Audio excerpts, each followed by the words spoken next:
علم اور اس کی فضیلت کے بارے میں مشکوٰۃ المصابیح کی حدیث ہے۔ حضرت جریر رضی اللہ تعالی عنہ بیان کرتے ہیں کہ ایک روز ہم دن کے ابتدائی حصے میں رسول اللہ صلی اللہ علیہ وآلہ وسلم کی خدمت میں حاضر تھے کہ ایک قوم آپ صلی اللہ علیہ وآلہ وسلم کی خدمت میں آئی جو ننگے بدن تھی اور اپنے اوپر شیروانی یا پھر کمبل لپیٹے ہوئے تھی اور گلے میں تلواریں لٹکی ہوئی تھیں۔ ان میں سے اکثر بلکہ سب کے سب قبیلہ مضر کے لوگ تھے۔ ان پر فاقہ اور بھوک کا اثر دیکھ کر رسول اللہ صلی اللہ علیہ وآلہ وسلم کا چہرہ مبارک بدل گیا۔ آپ صلی اللہ علیہ وآلہ وسلم ان کے لیے کھانے کی تلاش میں اپنے گھر تشریف لے گئے اور جب گھر میں کچھ نہ ملا تو واپس تشریف لائے اور حضرت بلال رضی اللہ تعالیٰ عنہ کو اذان کہنے کا حکم دیا۔ حضرت بلال رضی اللہ تعالیٰ عنہ نے اذان کہی اور تکبیر پڑھی اور جمعہ کی یا پھر ظہر کی نماز پڑھی گئی۔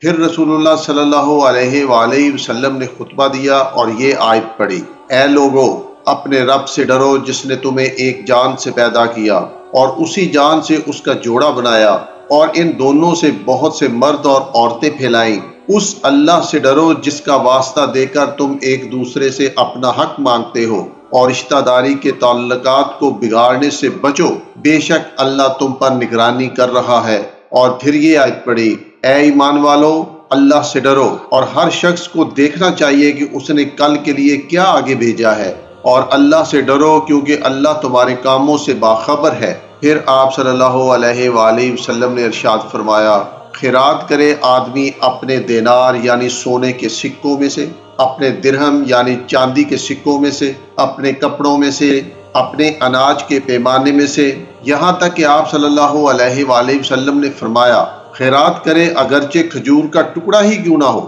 راوی فرماتے ہیں کہ ایک انصاری آدمی دینار یا درہم سے بھری ہوئی ایک تھیلی لایا جس کے وزن سے اس کا ہاتھ تھکنے کے قریب تھا بلکہ تھک ہی گیا تھا۔ پھر لوگوں نے لگاتار چیزوں کا لانا شروع کر دیا یہاں تک کہ میں نے غلہ اور کپڑے کے جمع شدہ دو بڑے بڑے ڈھیر دیکھے۔ پھر میں نے دیکھا کہ رسول اللہ صلی اللہ علیہ وآلہ وسلم کا چہرہ یکدس خوشی کی وجہ سے سونے کی طرح چمک رہا تھا۔ پھر رسول اللہ صلی اللہ علیہ وآلہ وسلم نے فرمایا: جو آدمی اسلام میں کوئی اچھا طریقہ شروع کرے تو اسے اس کا ثواب ملے گا اور اس کا ثواب بھی اسے ملے گا جو اس کے بعد اس پر عمل کرے گا، لیکن عمل کرنے والے کے ثواب میں کوئی کمی نہیں ہوگی۔ اور جس آدمی نے اسلام میں کسی برے طریقے کو شروع کیا تو اسے اس کا گناہ بھی ملے گا اور اس آدمی کا گناہ بھی ہوگا جو اس کے بعد اس پر عمل کرے گا، لیکن عمل کرنے والے کے گناہ میں کوئی کمی نہیں ہوگی۔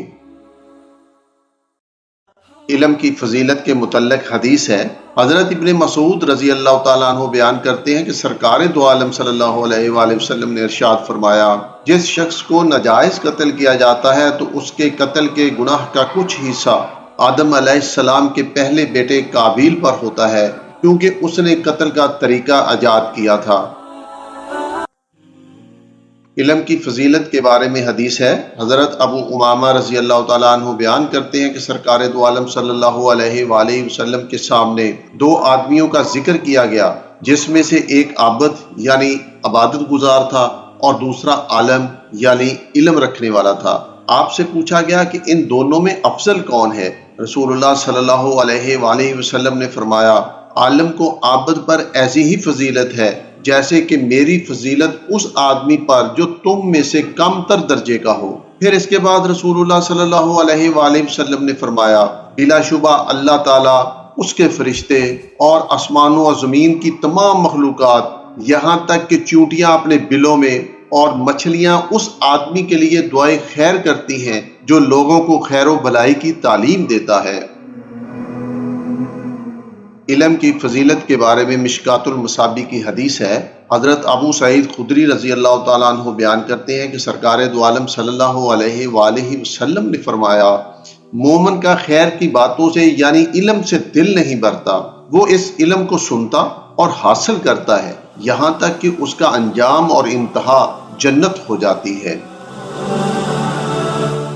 علم کے بارے میں حدیث ہے۔ حضرت ابو ہریرہ رضی اللہ تعالیٰ عنہ بیان کرتے ہیں کہ سرکار دو عالم صلی اللہ علیہ وآلہ وسلم نے ارشاد فرمایا، جس آدمی سے دینی علم کی کوئی ایسی بات پوچھی گئی جو اسے معلوم تھی مگر اس نے چھپایا اور بتایا نہیں، تو قیامت کے دن اس کے منہ میں آگ کی لگام دی جائے گی۔ اس حدیث میں ایسے عالم کے بارے میں سزا اور وعید بیان کی جا رہی ہے جو ضروری دینی باتیں معلوم ہونے کے باوجود لوگوں کو نہیں بتاتا اور سوال پوچھنے والے کو جواب نہیں دیتا۔